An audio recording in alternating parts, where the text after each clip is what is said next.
overthinking.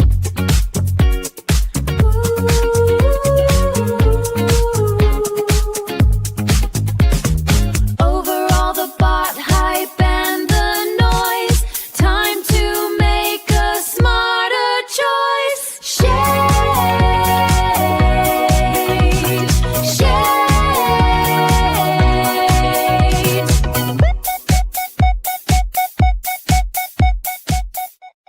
First up is Jenny DeLacy, award-winning brand message strategist, coach, and founder of Talking Digital. Jenny helps business owners and leaders get their message right every time in the room, on the page, and when briefing AI. And joining her is Anna Osharov, founder of Flint & Lancha, marketing strategist, launch expert, and Telstra Business Women's Awards nominee. Anna helps businesses turn big ideas into smarter marketing. Successful launches and campaigns that get results. Basically, if your message and marketing are a bit of a SHaiT show, Jenny and Anna are the people to call. Hey. Morning. No, afternoon. Afternoon. How are you, my friend? Are you good? I'm good. That's video, that jingle, that everything still makes me happy every time we play it. Although I do love the pronunciation of our little AI man, who's like Anna Osharov. Osharov. Osharov. Do you know, when I was at high school, my vice principal used to pronounce my name exactly like that. So it would be like, can Anna Osharov please come to the principal's office? And I'll be like, I'm not Irish, but thank you. And it was never for a good thing. It was always because I was in trouble. But, you'd hear this, can Anna Osharov over the PA system? Sure. Off I go as Anna Osharov. I'm not Irish. Oh, that's hilarious. How are you today, Jen? Yeah, pretty good. Yeah, I mean, it's crisp winter, bright blue sky, freezing cold, typical Melbourne winter day today, which is both good and bad. Nice to sit in the sun, actually. I've had some sunshine, which is really good. Yes. Vitamin D is very important, but it is chilly. I think it's the top of like 13 degrees. It was 7 degrees this morning when I was wandering over to uni, which was fun. I actually came up with a new sound bite today, which I'm going to test on you. So I was talking about I taught today, and then I went to an event before we did this. It was a Speakers Institute preview event, and I was supporting the team there, and I was speaking to somebody afterwards, and they're like, oh, you teach at RMIT, what do you teach? And so I said, I teach marketing and communications, social media, and then I came up with, I practice what I preach, and I preach what I practice. Nice. I like it. Which is very true, because you've said to me before, the students are quite young. They haven't had a lot of life experience or business experience or work experience. Mm-hmm. And so you're sort of shaping our Gen Zs around all sorts of stuff about marketing. Yeah. So what was the subject today?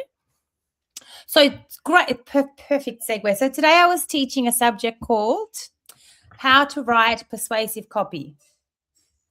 How to write persuasive copy, which is quite an interesting subject to be teaching in today's day and age, where we are surrounded by AI. And what I find really interesting is my students have not been using AI to write content, which made it really, you can tell the difference.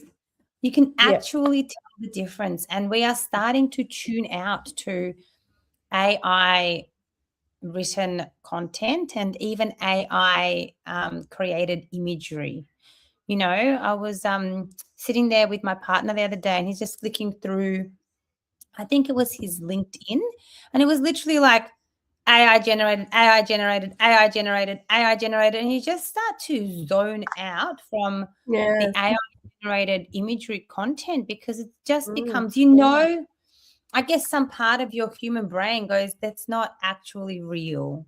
So therefore, I am zoning out to this because it is generic and it is repetitive, and I am not engaged by this. So, yeah.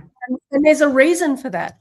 This has been my rabbit hole of research for the last few weeks, has been very much about what is the result of because let's face it, the vast majority of small business owners in some way, shape or form, whether they're solos or business, they work in a business or whatever, are using AI to create content. And so I'm obsessed, obviously, with content creation. I know that there's lots of other really amazing ways to use AI in a business, but in terms of marketing content, like the words that represent your business out there, the research that we looked at earlier in the year from Meltwater, and there was another report that I looked at during the week that said essentially 52% of people, and I still think it's actually higher than that, just thumbs down to to clearly AI generated content, whether it's imagery or words. It makes us lose trust in a brand, and that's really disappointing. We know the amount of amazing people that we've worked with. It's like, don't rely on AI, which naturally pushes you to the generic, whether you've given it strict instructions or not. It has been trained by 11 billion language inputs from across the world. And if anyone knows that sort of bell curve, the vast majority of stuff that it relies on to answer your prompt comes from the middle of the road, not from the outliers, not from something unique, not from your unique brand voice. It will actually shave off the differences in the way that you naturally want to communicate in your copy, and make it more. It will soften it and make it less specific, less unique. And I was getting really frustrated about that, because I'm like, why are you happy sounding like every other business in your industry? And maybe some people don't care, but I know that a lot of people really do care. So when you're an audience member, it makes you just sort of feel like, is that what you really think? Or did a bot for you? So it reduces that bit of trust. But from a creator's perspective, so if it's your business words, you will not be satisfied with what AI gives you, even when you've given it all the inputs you think you want to. And in particular, I've discovered that around persuasive language or storytelling or just the syntax, which is just the way we construct our messaging, is lacking. Of course, it just doesn't have it. So if you're trying to tell a story, and you and I are in person and we're having a wine and you're telling me a story about the people at uni, and then you'll morph into telling me what happened at the Speakers Institute event, and then you'll loop back round to what happened, because we find common threads, right? AI does not do that in our copy. And so it naturally feels a bit separate and a bit jolting. And I found I went down this, I read so many articles, and I've tried to reach out to AI, technology specialists who are building AI models for their clients to find out, is my assertion true? And that is that do not rely on AI, particularly for long form opinion pieces, thought leadership pieces. Yes. High risk, high complexity assets, like a landing page or a sales page on your website. Absolutely terrible idea. An educational. Because spend more time editing it, because it just won't. It cannot do that job properly. It's really fascinating. Yeah, it's interesting. Recently, I shared this article with you earlier, Jenny. So this was an article that was posted by John Yo, or shared by John Yo, who is the curator of TEDx Melbourne. And the article was called The Shape of Institution. I want to share this because it's really important to be able to see. For those that are following at home, it's really important to be able to see. So this article is by, come back to me. You might have to log in. Nope. So this article is by Ryan Levensk. Sorry if I mispronounced your name, but what's really interesting is this video, this image here. Can you see that? Is that on your screen? Yeah, that is on your screen. Perfect. So I found this image really, really interesting. So this shows the human writing has a unique shape. Yeah. So our shape kind of looks like a carrot. So essentially what that means is that like AI slop has its own shape. So human writing, this is kind of what you were saying there, Jenny, projection of narrative vectors into first two linear discriminant components. So human writing occupies a distinct region, and the 5 AI models clustered together. Claude is the most distinct of the AI models specifically here. But essentially what we're saying, what we're showing here is that the way that humans talk and the way that we provide content and unique writing style is that we'll have more information at the top, and then we will naturally kind of peter out that information with an ending. Whereas if we're looking at the way that the AI writes it, it kind of looks like a piece of shit, which is why it's called AI. I mean, that's kind of what it looks like. But essentially, I'd like you to envision, and I think by now anybody who is in this space has spent a bit of time looking on social media. I'd like you to envision a social media post done by somebody who has clearly used AI. Now, I know what that looks like in my mind. Let's see. What would you say it looks like, Jenny? Like, I want you to just give it like an overview of what it looks like. Well, to me, it's like just a bit of usually it's quite a nebulous sort of blob because there's no genuine, there's no storytelling, there's no natural, like unique words that are your tone of voice. Usually it's quite generic. At its worst, we know it's full of bloody AI slop compared to. It looks the same, right? It's not even that. So yes, sometimes there's unique storytelling. Like I will work with my AI, and we'll talk about this in a moment because we'll do a bit of a deep dive in what like marketing actually, how we should structure marketing, how can we support ourselves and AI, because we use AI because it's faster. Like it is hands down faster to get things done. So we need to find a balance, and this will take time for us, and whatever it is that AI agents might be the pathway. But essentially, when I ask AI to help me, I will ask AI to help me craft teleprompter so that I've got a topic. So I'll literally be like, hey, AI that I've chosen, I've taught my brand voice, whatever it is, it's usually ChatGPT. I'd like to write a video about blah, blah, blah. These are the things that I want to talk about. This is the story that I have in order to back up what it is that I am sharing, etc., etc. Yeah. And then it'll write me a script. Now, the script isn't too bad because I will put my own intonation into that. I will, add some extra elements. But in a post, it always looks like this. Correct me if I'm wrong. It's like sentence space, sentence space, sentence space, sentence space, short sentence, short bit, short bit, short bit, short bit, sentence, sentence, sentence, end. Yeah. That's what they look like, right? And you can see them. You can see that was clearly not how anybody would write, because if I was writing, I would write in sentences and paragraphs. And if I had dot points, I would put into dot points. But we can now, I look at it and I'm like, oh, this was clearly written by somebody who has a story to share, but has used AI, versus if you look at how somebody structures their post, if they haven't used AI or potentially haven't had to tell their AI multiple times what it is to do, then their stories look like they are in, some bit of, there's always an introduction, there is a bit of a paragraph, there's a dot points, there is a bit of an overview and a conclusion, right?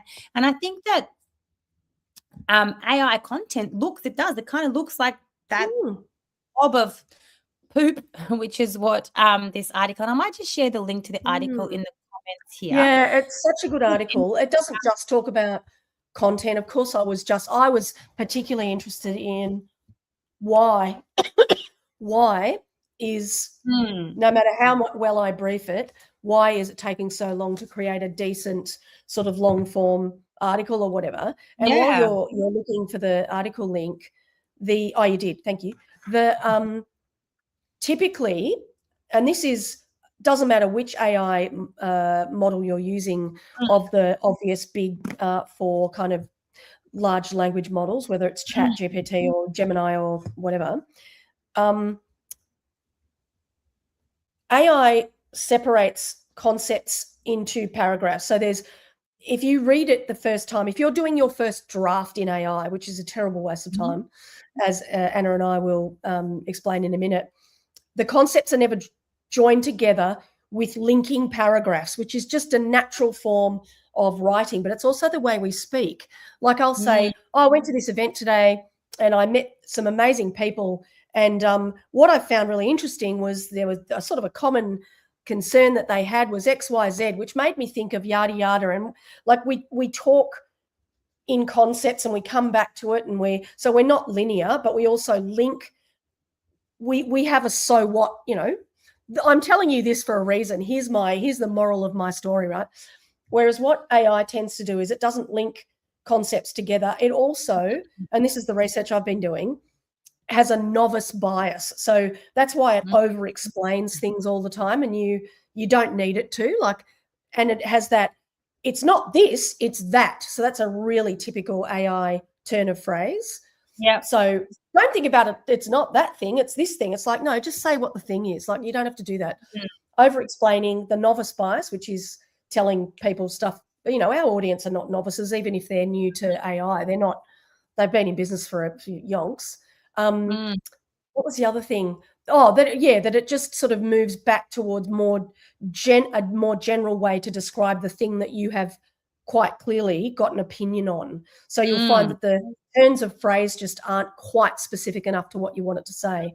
And so the online recommendation, because I did audience research about this topic with a skill that I built in Claude, that's just a repeatable, you can tell me what audience you want research for and I'll be able to go and do it. And it said, the question about using AI to write long form copy or thought leadership copy or whatever, this is the AI answer that keeps coming back to those people. And it was, do your first draft in AI, then polish and refine. I was like, are you joking? No one's got time for that. That's like you and I said at the very, very start, and this litmus test maybe I'd forgotten until right now. If it doesn't make things faster, but give you a better quality output than you could do yourself, it's actually not worth doing. And that's what I was finding with long form stuff. And I said, no, do use AI for audience research or topic clarification. So do your ideation in there, then do your voice memo or your video. So you're speaking what you want to do something with, whether you're creating a video, like you said, or we're doing our voice prompt, which is something we've always recommended anyway. Then get a draft.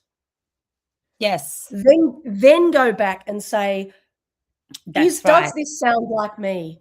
And even though I've got a list of banned words, I've got, like, these are all instructions that are in the back end of Claude work, by the way. It still ignores some of that because it wants to do it fast. So it goes to the center of its knowledge base. So it's not looking for the interesting or the different. It's looking, how can I answer this question as fast as possible? And that's happened even when I've clicked deep research and everything, it still does it. So I was like, okay, I'm onto something here. What can we use AI really successfully for to help us with our content marketing? And it's the audience research, definitely. But what else? What else do you think? You're saying the shape of, like, just even a social post isn't necessarily working. What do you think is a really good way to use AI for your content as a business? That's a good. I think what we need to do is we need to remember to go back to marketing basics. And this is what I tell my students as well. So, for example, today, as I said, I was teaching a class. It's called Write Persuasive Copy. Now, what the outcome of this class is they literally have to read a brief. So they have 5 different options of companies. So there are companies like Uber Eats or HelloFresh or Surf Stitch. And that company has a challenge. And what they need to do is they need to write 4 pieces of persuasive copy to answer the brief, which is to, improve whatever the challenge is for that company, right? And so the content that they have to write is they need to write a blog, they need to write an e-newsletter, they need to write a informational script for a video, and then they need to write a short form video for an influencer. That's what they need. That's the output, right? And so just in today's class, you have to go back to basics, which I think we always forget about. So we need to go back to basics. The very first elements here are, like, what is the positioning of the company? Like, what is the positioning statement for the company? We need to have clarity on what are we trying to achieve? What's going to be the actual call to action of this information? Like, what's the next logical step for these people? It has to make sense. We need to have clarity over who our audience is. Yeah, so who are they and where they actually are in their customer journey when they are reading this piece of content. And I think we forget about all of this information. So once we've done that, we can do a skeleton overview of what it is that we want.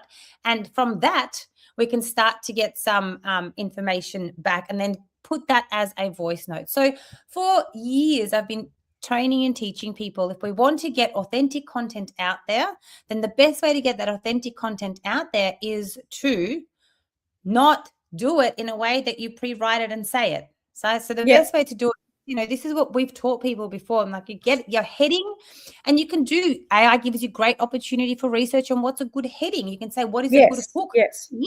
Give me a number of options. It's going to be a good hook, an alignment with this challenge, in alignment with this audience sector, in alignment with where they're at, in alignment with what the brand positioning is and what we want, what the call to action will be. Give me hooks. Great. It's going to give you that. Once you know those elements, all you really need to do is go, here's my heading. Here are my, 3 to 7 dot points of what I'm going to talk about. And if you know your content well enough, you should just be able to talk about those things. Yeah, that's spot on. Yeah. Whether it's on video or today, you can just do it straight into a voice note. Just talk to your AI. It's really easy to do on your phone. Talk to your AI. Actually just talk about those dot points. And the best way that I found to do it is using these things called post-it notes. And you literally just go, okay, here's my post-it note. On my post-it note, I'm going to write today's topic, how do we write persuasive copy in the age of AI? Great. So let's do an introduction about that. Talk about that. I can talk about that. And in today's world, what we're finding is that AI is making persuasive copywriting really bland. So instead of actually persuading people, people are disengaging because they're starting to be able to see through. I'm just making this up, right? Why? Because I know it. Yeah. And what are the 5 ways that we can write better persuasive copy? Oh, wow. Thanks for asking so much. Well, I just talked about that. We need to ensure that we understand our target audience, talk about that. Our brand positioning, talk about that. Our customer journey, talk about that.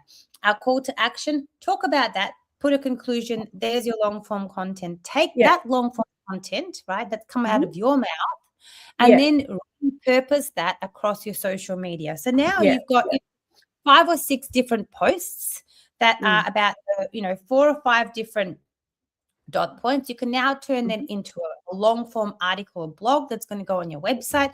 You can now get AI to review it and to maybe edit some of the ums and ahs out of it. Maybe you might want to look at, make sure that we've got the right type of call to action. Is it actually aligning with the audience that we want it to be? And have I got the pathway of that customer journey correct?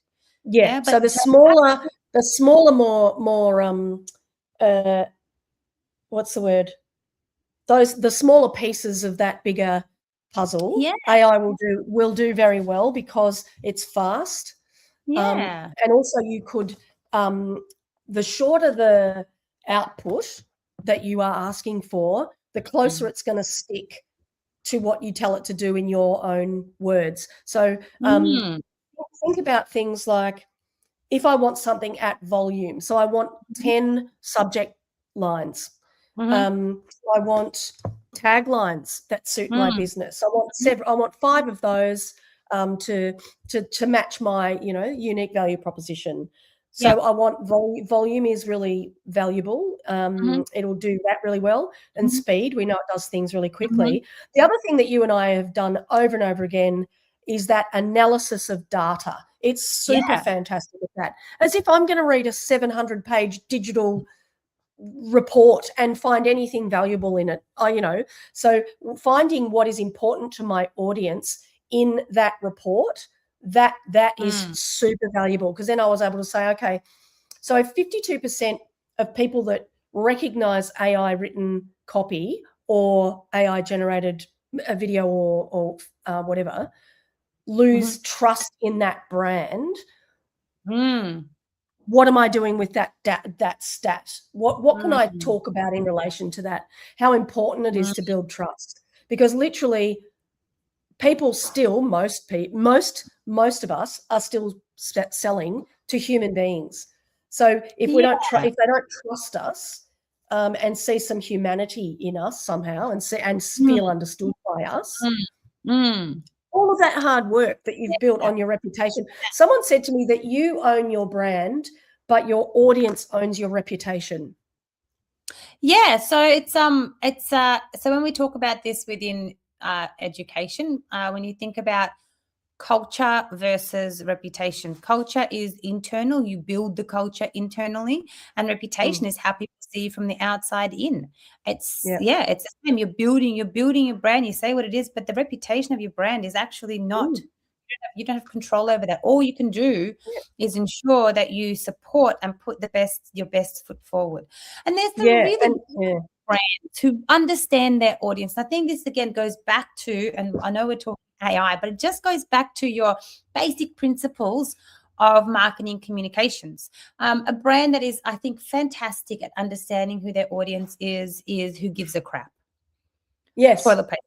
Who gives a crap toilet paper? I'm looking down the street because I walk to uni and they've got ads on like the back of phone boxes at the moment, and they've got like an ad that says, to all the lipstick blotters and all the public toilet polishers, thank you so much for helping us reach 20 million blahs, right? How well you have to understand your audience to know that, well, people don't always use toilet paper just to wipe their nether region. Sometimes you use it for lipstick blotting. Sometimes you're using it to polish the toilet, right? Yes. To clean the toilet before you sit on it. And so it's so important to understand that. Because once you know that, then you can use AI. You can say, like, this is our audience. This is how they talk. Like, what you can do that. What else do people use toilet paper for? Help me brainstorm. Yes. So short brainstorm.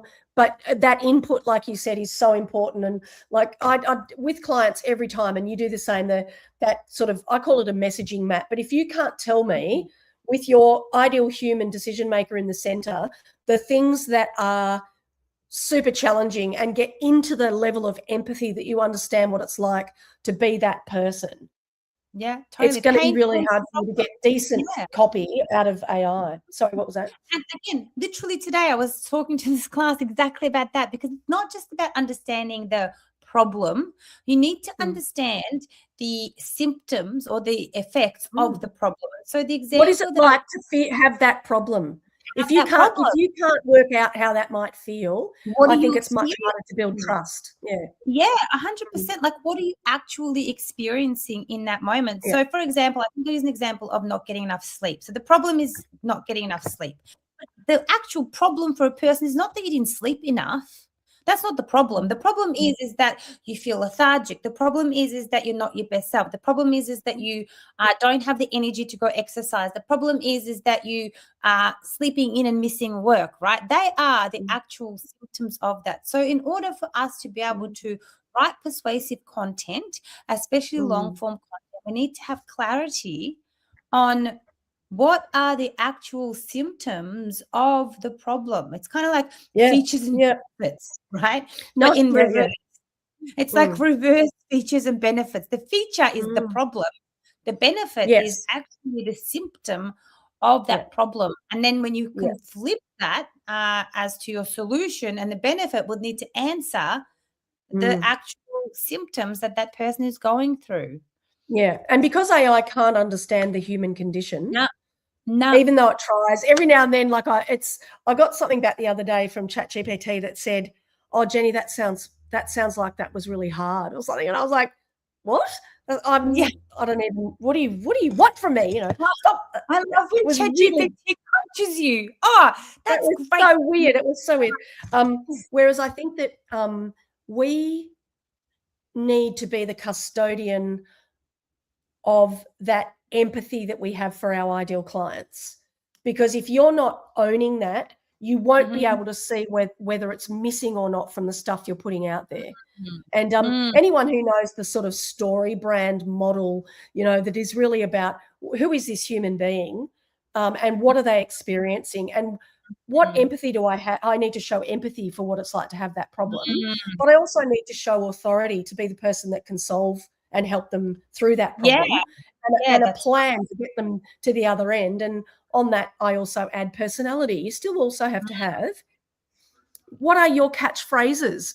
AI is not going to know what they are if you're not. Yes, I can tell them, but how will it know where to insert the catchphrases if I'm not giving it my voice prompt? So let's just go back to our model, yours and mine, that we sort of came up with ages ago, for our both respective different businesses, was do ideation, brainstorm, come up with ideas with AI, analyze loads of data from a report to find out some interesting angles, whatever. Decide what your topic is. Decide what the human being that you want to speak to today needs from you right now, and the actual piece of content that you want to create. What is it about? What's the point of that piece of content? Da, da, da. And then use your voice. So if you've created a video about it, so I cut out the get AI to write your video scripts for you, because I know that most people we know don't need it. We don't need a script. We've just got key points and we make them. But put in either the transcript of the video or give it a voice memo. I also have an SOP, or a framework for, okay, if I've asked you to do this thing, follow this particular template. And sometimes it does and sometimes it doesn't. Depends how long. Now I know not to bother with long-term, like long-form stuff. It's just not going to do it. But then refine it, reread it, be critical. Put yourself in the position of the audience that's on the receiving end. Are they going to look at that and go, even if the words are fantastic, the structure of the post might be so obviously AI that it immediately puts people off. And so I think that we've sort of got to rethink, if people are going to use AI to write their business content instead of hiring a copywriter or something, just be aware that it is potentially reputation damaging if you don't spend the extra time, particularly on the long form or the complex stuff. Or don't use it for that. Use it for the stuff it's really good at. Focus on your getting someone, or having the budget for someone else to do some of the long form stuff if you don't want to do videos. Because I just find that was a real light bulb moment for me, that the process that you and I have spoken about is actually the right one, and it's not actually that common online. If people ask online, they're going to get do your first draft, edit and refine. Terrible idea. Terrible. So if you want to get anything out of this, do not get your first draft from AI. FYI. Absolutely not. Absolutely. So what about things that we are liking from AI? What's been something that you have enjoyed? I've really loved being able to do that audience research around, like I want to start my sort of content co-working kind of thing again, where people can just, they get access to my resources. It's low cost. I'm holding them accountable, but they're actually doing their own copy. I'm not doing it for them, but I'm teaching. So I was like, what words am I trying to put together here? So because they're only short paragraphs and taglines that I was sort of playing around with, like, what am I going to call it? Da, da, da. That's not really a club, because we're not going to be in a group of, it's not group coaching or anything. So that was more fun. And one of the things that came up with was cockpit, and I'm like, are you joking? I am not calling it the content cockpit. That is ridiculous, But I had a bit of fun with that, and I do that sort of thing probably in the evening. I'm just sort of playing around, like I don't have to focus too hard, because I'm just sort of putting some ideas in, getting some ideas back, and then I'll refine them when I'm, up and about and awake the next day. That's been fun. So co-work, I did try something in Claude Code to say, how can I essentially enforce the rules that I've given co-work? It's ignoring me. And look, I think it was a little bit better, but I've realized that I just have to write articles. You've just got to do them yourself. Like, we still it just does not, it requires so much editing, it's not worth it. But I had fun finding some email subject lines. That was fun. Oh, yes. Okay. All right. So I've been playing around. Going to get open? Oh, yeah. What about you? What have you enjoyed using? So I've had to do a lot of presentations of late. And so, presenting brochures, decks, sales presentations, etc. And I've been testing different ways to be able to do those presentations leveraging AI technology. So one thing I found is ChatGPT now will actually create the slide deck for you inside of ChatGPT as a PowerPoint presentation, and then you can actually edit it inside of ChatGPT or export it as a PowerPoint presentation. It now has a lot more design elements. It's still not fabulous, but it does have a lot more design elements to it. I might just, if I can find it, I will actually show you, because I thought that was a really good your style guide, Anna. Did you? No, I hadn't. I just wanted it to. Actually, it's a lie. I did eventually, but it still didn't quite do what I needed it to do from a style guide perspective. Let's see. Okay, please do that. Okay, please do that. Edit image. Let me just find the actual presentation. Oh, it's thinking on me. Yes. Come on. Oh, while you're finding that, something I absolutely loved, which I've been hanging shit on Canva for a while, and how I don't love the Canva AI tools, just haven't really worked for me, blah, blah, blah. I've also whinged about how I can't stand creating slides. I just can't stand it. Anyway, I'd created a presentation about psychosocial safety and using communication as a risk control measure and all this, and I love it. It was great. But I went in and I used Canva AI on each slide, and one of it says ask Canva, you know that bit. So you click ask Canva, and I said, and it offers redesign this slide. I was like, oh my God, this is making me look really good. So I redid the whole thing just using, hey, redesign this slide. And so I didn't have to change any of the language. It was really just that my design is, I'm garbage at putting slide visuals together. So that was actually fantastic. And I used all my credits. I've got a pro account, but it does run out of AI credits. But it was so worth it. It just, I was like, oh my God. Yeah, I'll see if I've got a before and after while you're looking for yours. What you said, what I actually ended up doing in the end is like took it out of ChatGPT, put it into PowerPoint, and PowerPoint actually has a design section. It does like suggested designs, AI suggested designs inside of PowerPoint, which I think is good. And I don't think it'll take too long for PowerPoint to be able to allow you to have AI-powered content creation inside of PowerPoint if they haven't done that yet. So it seems to have been taking too long to find the presentation, so I'm just getting it to create another one. But in the meantime, what I have also been doing, so I've been like testing, what do I do? Do we do ChatGPT does it for you? Or what I've also done is I've actually done this in Google AI Studio. So I'm going to share the screen here. Go into Google AI Studio. So Google AI Studio allows you to create apps. You can create a new app, describe what you want, add all your stuff to it. You can even go, I'm feeling lucky. It's got some ideas here on like research visualization, voxel toy box. It's got paint a place. So, but for me, I was like, I need to create. So I'm working on this launch a partnership brochure, which I thought what it did was actually really quite cool. Again, it's going to take a little bit of time in that thinking process to jump back on. But the way that it actually works is you have this space here, which is where you vibe code your content in here, yeah? So you put in here what it is that you want. You can upload your files here. You can talk to it if you want to.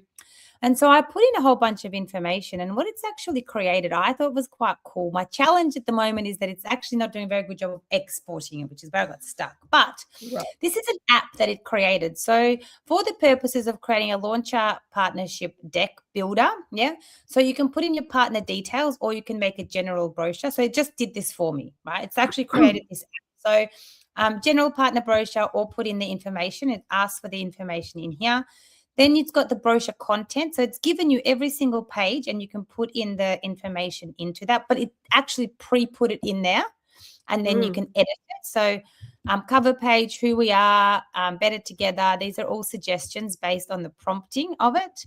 Yep. So these are the pages that it's done. It's got a design preview. So it's designed it for me and actually present the slides. So this is the outcome based on what it's done for us, which is actually really quite incredible. Like, I think the presentation itself, to be able to send to people, I think it's done a pretty good job around how do we work together, how do we support communities we can deliver jointly, from expertise to recognized authority. So it talks about our impact, talks about our methodology, how to be seen, heard, and chosen, blah, blah, blah. I'm not really sure what slide is, and this slide looks a little bit whatever.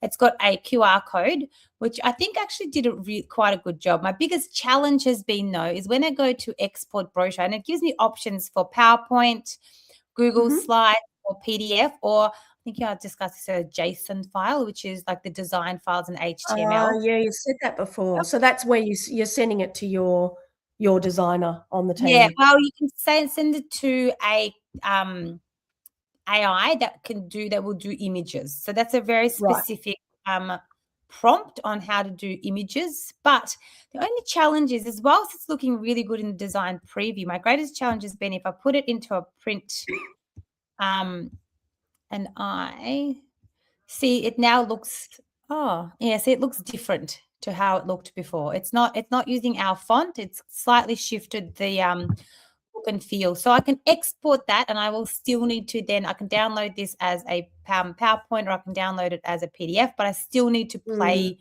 with it, which has been, you can't actually see. I wonder why it's doing that. It'll be. This is what it's done. See, so it's not quite what it's done in this part here. But as a concept, I think it's a really great start. Like, we can, because with this, what we can do now is I can create a partnership brochure for any partner organization, and I can edit it quite easily within, this app that it's created for me, and I can share that with our team. Now, I can't publish it. They actually have to log in as me to be able to use this to publish it. Well, I can, but you have to pay for it to actually publish it, right? So to actually then publish this, you've got to then. And this is, I guess, the challenge with, using vibe coding and creating these sort of apps, is that in order for you to be able to publish, you need to actually pay for it. But it does have options and integrations and chats, and then you can then chat back and forth and actually communicate with your AI. So I thought that was really pretty cool. And then for yes, great. So I just got just on the flip side of that. So this is what ChatGPT can now do. So I've just have instead. So this is ChatGPT. I literally, whilst we were talking, I said really simply, I said, create a presentation in PowerPoint on how to write persuasive copy. So it created a 13-slide PowerPoint covering persuasive copy structure, headlines, benefits, proof, objections, CTAs, etc. Yeah, and it's actually just created this. And I think it works because they're separate. It's putting a separate sort of concept on each slide. So that solves that problem of long form copy. You just can't do that. You need a narrative. You need to link it all together. Right. So maybe that's why this works really well. Yeah. I mean, I've been doing presentations using AI for the last, I don't know, at least 18 months. And this is some of the best that I have seen. So for those people that are doing presentations, ChatGPT now makes it really quite easy to be able, it's basically created, it's done this app here, it's done this here, but it's actually done it directly inside of ChatGPT and has enabled you. So then you can edit it if you want to. You can download that, and then you can talk to it around what it is that you want And I haven't given it any context. Like I've given it nothing other than, can you create this? So I don't know what that would look like if I added my brand to it and gave it some more context as to what to put together. I'm sure it would do a pretty good job. But I think that is what I've been really enjoying over the last little while, is that it has made it easier in one place to be able to do your presentation slides, to then be able to talk. And that's probably been my favorite thing that I've sort of been working on with I love it. I really AI. love it. But I just images and copy, it's just getting to a point where you see it instantly, and unless you are, specifically leaning into I am an AI brand, then we need to make sure that we're sticking to what we to our truth. Agreed. Really agreed. Yeah. Well, we probably should wrap it up there for today. Yes, we should. I'll leave you with a quote from Seth Godin, who said that let's say AI is like you meet a talking dog, and the fact that it makes some grammatical errors or doesn't get the words right, it's still a talking dog. Like, still be amazed at what AI can do for you, kind of thing. And I just thought, yes, this is true. We don't. We are so much. We're getting so much benefit. The pair of us, we started talking about this in January. It's already nearly the end of July. We've both learnt absolutely heaps since then. We help clients with it, not because we're AI brands, but because people are using it in business, and if we're not literate and starting to be fluent in it, we're going to let them down as well. So that was great. Thank you. Thank you. Amazing. Thanks so much, Jenny. Thanks, everybody. We're going to over and out. We've got to do an outro, and then we'll see you next time. And our stream.